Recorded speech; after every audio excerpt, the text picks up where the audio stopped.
In today's video, I'm going to teach you how to block emails on Outlook, providing you with a full guide to help ensure your inbox remains clutter-free and more secure. So let's dive right in and get started. First things first, you'll want to open up the Microsoft Outlook page. Get that loaded in your preferred web browser.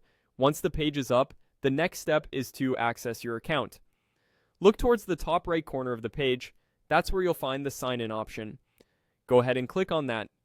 When you click on sign in, you'll be directed to the login page. Here, you'll need to enter your login details, your email and password. It's important to make sure you type in the correct details to avoid unnecessary hassle.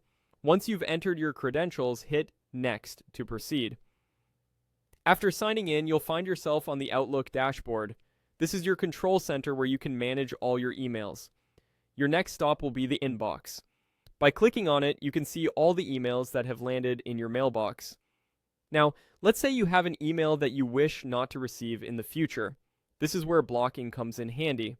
Once you've pinpointed the email you want to block, click on it to select it.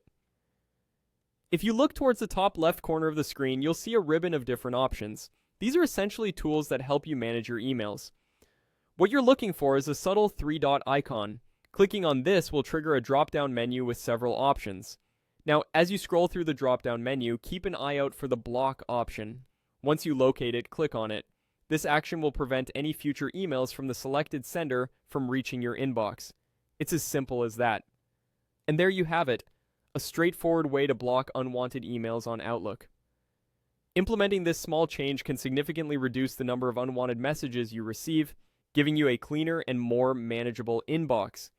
It's worth remembering that blocking should be used judiciously, ensuring that you're maintaining control over who gets to communicate with you, while also keeping out those you'd rather not hear from.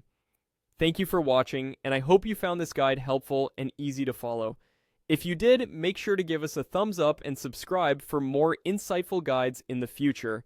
See you next time.